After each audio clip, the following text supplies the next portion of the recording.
On raconte qu'il était immortel, que son esprit pouvait quitter son corps pour se changer en animal, en insecte, en vent. On disait de lui qu'il était un Ungan, un prêtre vaudou d'une puissance inégalée, capable de commander aux esprits et de lire l'avenir dans les flammes. Son nom, chuchoté dans la peur et l'espoir, résonnait des plantations luxuriantes du Cap français jusqu'aux sommets inaccessibles des montagnes. François Mackandal. Avant Toussaint l'ouverture, avant Dessalines, avant même que le mot révolution ne soit murmuré, un homme a semé les graines de la révolte. Il n'a pas mené d'armées en uniforme, ni signé de traités. Son champ de bataille était l'ombre. Son arme, la connaissance. Son héritage, une légende si puissante qu'elle a survécu aux flammes du bûcher pour devenir le souffle même de la liberté haïtienne. Avez-vous peur d'apprendre comment un seul homme, armé de sa seule volonté et des secrets de la nature, a fait trembler la plus riche colonie du monde? Plongeons dans la nuit des temps, à la rencontre de celui qui a osé défier l'ordre esclavagiste, non pas avec le fer, mais avec le poison. Au milieu du XVIIIe siècle, Saint-Domingue est le joyau macabre de la couronne française. La perle des Antilles. Une terre d'une richesse inouïe, bâtie sur une cruauté sans nom. De ces terres fertiles jaillissent des fortunes colossales, issues du sucre, du café, de l'indigo. Une opulence qui s'affiche dans les rues du Cap français, mais dont le véritable coût se mesure en vies humaines. Chaque année, des dizaines de milliers d'Africains sont arrachés à leurs terres, enchaînés dans les cales des navires négriers pour traverser l'Atlantique. C'est dans ce système, conçu pour broyer les corps et les esprits, que débarque un homme dont l'histoire n'a pas retenu le nom d'origine. Nous le connaîtrons sous le nom de François Mackandal. Venu d'Afrique, probablement du royaume du Congo, il n'est pas un homme ordinaire. Les récits de l'époque, même ceux de ses ennemis, s'accordent sur son intelligence vive, son charisme magnétique et une connaissance profonde des traditions et des plantes de sa terre natale. Il est assigné à la plantation Le Normand de Mézy, l'une des plus importantes de la plaine du Nord. Là, comme des centaines de milliers d'autres, il endure l'enfer quotidien, le travail éreintant sous un soleil impitoyable, la malnutrition, les coups de fouet, l'humiliation constante. Mais en lui, une flamme refuse de s'éteindre. Le destin de Mackandal bascule un jour, dans le vacarme assourdissant d'une sucrerie. Alors qu'il nourrit le moulin à canne, ces impitoyables cylindres de métal qui broient les tiges pour en extraire le jus sucré, son bras droit est happé. L'accident est terrible. Il perd son bras, broyé par la machine qui symbolise l'insatiable appétit de la colonie. Pour le système esclavagiste, un homme mutilé est un homme inutile, une bouche à nourrir sans retour sur investissement. Paradoxalement, cette tragédie devient sa libération. Devenu inapte aux travaux de force dans les champs, il est relégué à la surveillance du bétail. Cette nouvelle tâche, moins éprouvante physiquement, lui offre ce que le système refuse à tout esclave, du temps et de l'espace. Il peut marcher, observer, réfléchir. Son regard se porte au-delà des champs de canne, vers les montagnes bleutées qui se dressent à l'horizon. Ces mornes, refuge des premiers rebelles, des marrons. Une nuit, la décision est prise.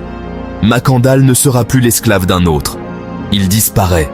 Il s'enfuit dans les montagnes, rejoignant les communautés de marrons qui ont recréé une vie libre dans les replis inaccessibles de l'île.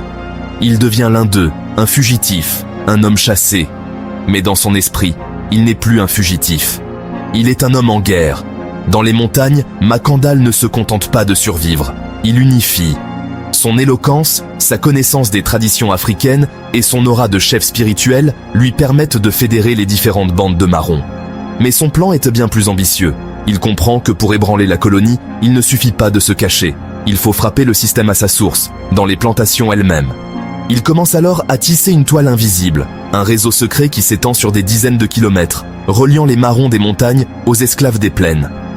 Ce n'est pas une armée de fusils qu'il lève, c'est une conspiration du silence et de la ruse. Des messages codés, gravés sur des feuilles ou des calebasses, circulent de main en main. Des rituels de serment, mêlant traditions africaines et vaudou naissants, liant les conjurés par un pacte de sang et de secret.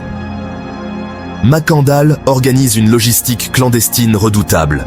Des relais sont mis en place, des signaux convenus, le chant d'un oiseau particulier, une branche cassée d'une certaine manière.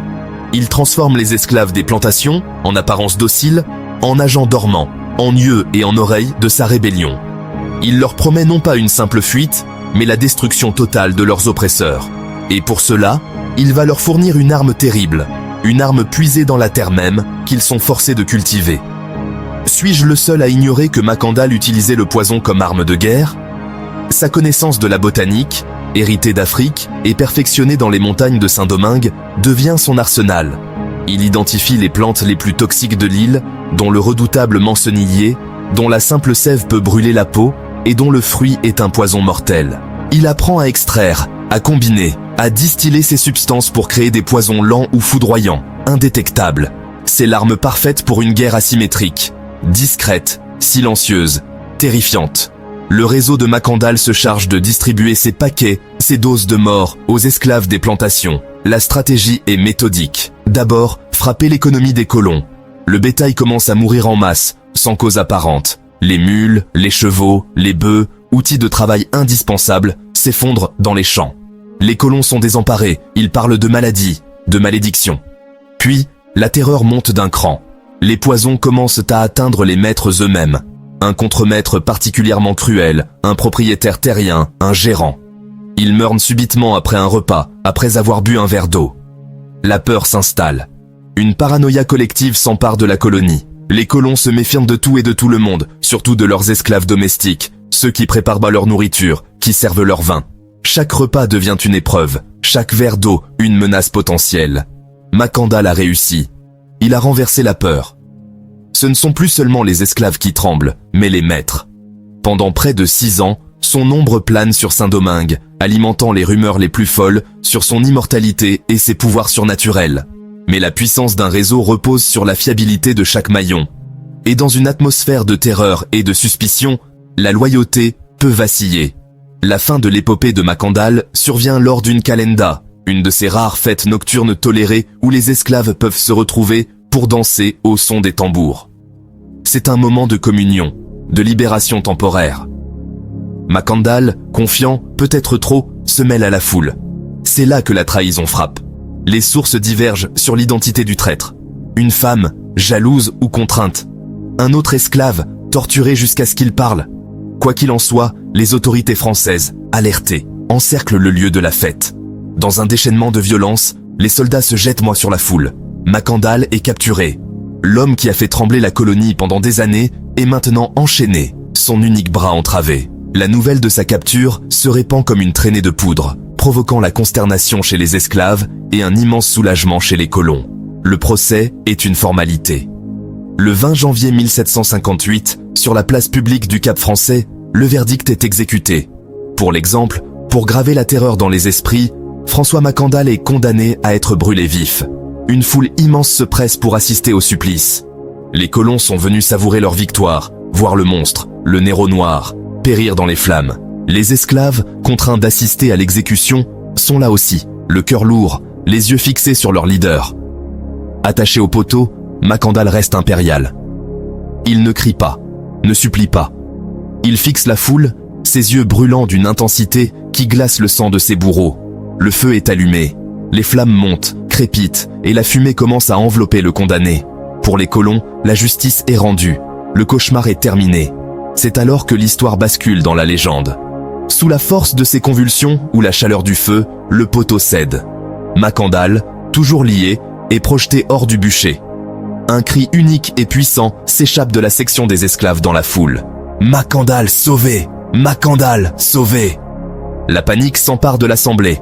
Les soldats se précipitent, repoussent Macandal dans le feu pour finir leur macabre besogne. Mais, pour les esclaves, le miracle a déjà eu lieu. Ce qu'ils ont vu, ou ce qu'ils ont voulu voir, est tout autre. La légende raconte qu'à l'instant où il a touché les flammes, Macandal s'est transformé.